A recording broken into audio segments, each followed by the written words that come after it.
Ukraine युद्ध के दौरान भारत संकट मोचक बन सकता है। दुनिया को सिर्फ युद्ध से ही नहीं बल्कि युद्ध के साइड इफेक्ट्स से भी बचा सकता है। बीते कुछ हफ्तों में भारत की तटस्थ विदेश नीति की सराहना पूरी दुनिया ने की। दरअसल मोदी का मंत्र एकदम क्लियर है, मोदी का संदेश एकदम स्पष्ट है।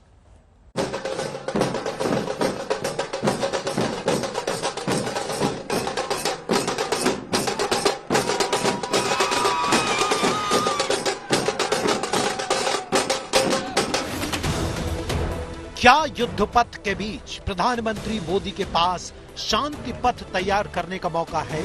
क्या मोदी की राष्ट्राध्यक्षों से पर्सनल केमिस्ट्री से यूक्रेन रूस को मिलेगा युद्ध विराम का मौका?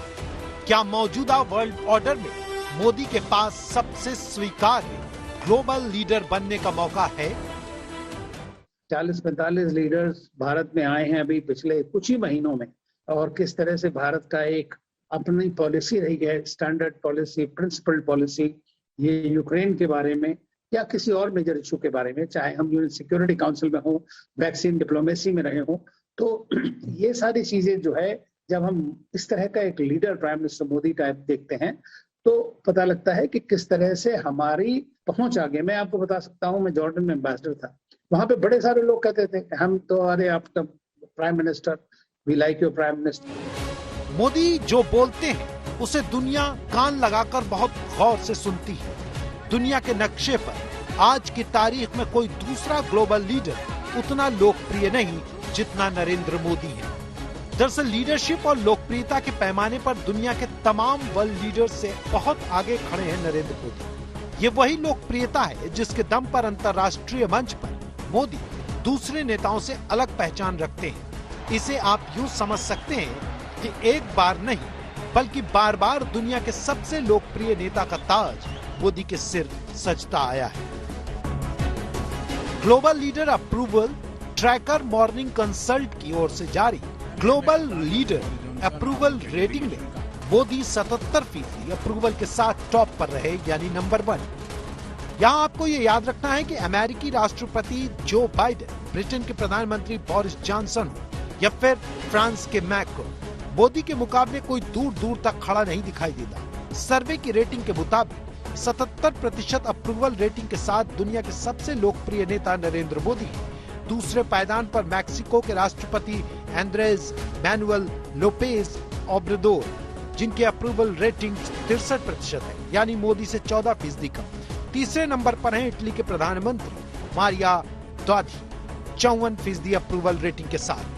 चौथे नंबर पर 45% रेटिंग के साथ जर्मनी के चांसलर ओल्फ स्कॉल्ज, यानी मोदी से 32% नीचे। पांचवें नंबर पर 42% रेटिंग के साथ जापान के प्रधानमंत्री फूमियो किशिदा है। छठे नंबर पर कनाडा के प्रधानमंत्री जस्टिन ट्रूडो की रेटिंग है, जो 42%। अगर बात सुपर पावर अमेरिकी राष्ट्रपति जो बाइडेन की करें तो वह 7वें नंबर पर है। अप्रूवल रेटिंग है 41, यानी मोदी से 36% कम लोकप्रिय है। वहीं फ्रांस के राष्ट्रपति इमैनुअल मैक्रो की रेटिंग 41%, जो नंबर 8 पर है, जबकि ऑस्ट्रेलिया के प्रधानमंत्री स्कॉट मॉरिसन की रेटिंग 41% है, जो 9वें नंबर पर है। 10वें नंबर पर है ब्राजील के राष्ट्रपति जेर बोल्सोनारो, उनकी रेटिंग है 39%। वहीं ब्रिटेन के प्रधानमंत्री 11वें नंबर पर हैं, उनकी रेटिंग है 33%। ये रेटिंग मोदी के कद और उनकी दुनिया भर में प्रतिष्ठा का एक सूचक है। मोदी जब अपने काउंटर पार्ट के साथ टेबल पर बैठते हैं तो इसका असर होता है। मोदी की बात को दुनिया बहुत सीरियसली लेती है। इस वक्त दुनिया जो है, चूंकि एक तरह से मैं समझता हूँ शीत युद्ध की तरफ दोबारा बढ़ रही है, तो ऐसे में भारत को फिर एक मौका मिला है जिसमें वो एक कंट्रीज जो स्ट्रेटेजिक ऑटोनॉमी के रूप में है, जो कंट्रीज अपनी इंडिपेंडेंस चाहते हैं फॉरेन पॉलिसी में, उनका एक लीडर बन के इमर्ज हो सके। और मैं समझता हूँ ये काम प्रधानमंत्री मोदी के नेतृत्व में ज्यादा अच्छी तरह हो पाए। दुनिया भर में मोदी जहाँ जाते हैं वहाँ उनको लेकर लोगों का क्रेज दिखता है, लेकिन मोदी इस क्रेज के पीछे 130 करोड़ भारतीयों की ताकत बताते हैं। मैं चाहूंगा कि यहाँ पर रहने वाले पासपोर्ट का रंग कोई भी क्यों न हो,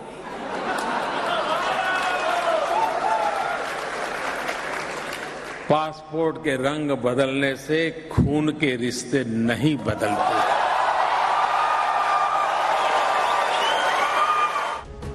दुनिया के तमाम ताकतवर देशों के राष्ट्राध्यक्षों से मोदी की पर्सनल केमिस्ट्री है। ये केमिस्ट्री कई बार दो मुल्कों के रिश्तों को ट्रेडिशनल सोच से अलग एक नए आयाम तक पहुंचा देती है, क्योंकि मोदी का मतलब दुनिया के सबसे बड़े लोकतंत्र का सबसे बड़ा नेता। जो डेमोक्रेसी में नंबर्स काउंट करते हैं, तो अगर आपकी सरकार जो है कोलिशन सरकार हो या आपकी सरकार जो है जिसमें 1-2 वोट से गिर सके, कभी जैसा कई कंट्रीज में है, और बार बार वहाँ चेंजेस होते हैं, तो एक तरह की जो पॉलिसी की कंटिन्यूटी कहिए या फोकस कहिए पॉलिसी पे, खासतौर से विदेश नीति पे, तो वो थोड़ा बहुत बदल जाता है, क्योंकि फिर आप हर समय डोमेस्टिक पॉलिसीज के बारे में अपनी कुर्सी बचाने के चक्कर में, अपनी गवर्नमेंट बचाने के चक्कर में लगे रहते हैं।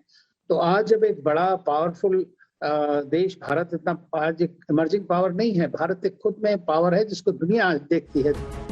विदेशी नीति के जानकार मानते हैं कि नरेंद्र मोदी दुनिया में एक ऐसे लीडर हैं जिनके रिश्ते दुनिया के तमाम देशों के राष्ट्राध्यक्षों से हैं। अगर मोदी अपनी दोस्ती का इस्तेमाल दुनिया के लिए शांति पथ तैयार करने के लिए करें, तो यूक्रेन और रूस युद्ध की तकदीर और तस्वीर बदल सकती है। बर्लिन से अंजना ओम कश्यप के साथ आज तक ब्यूरो।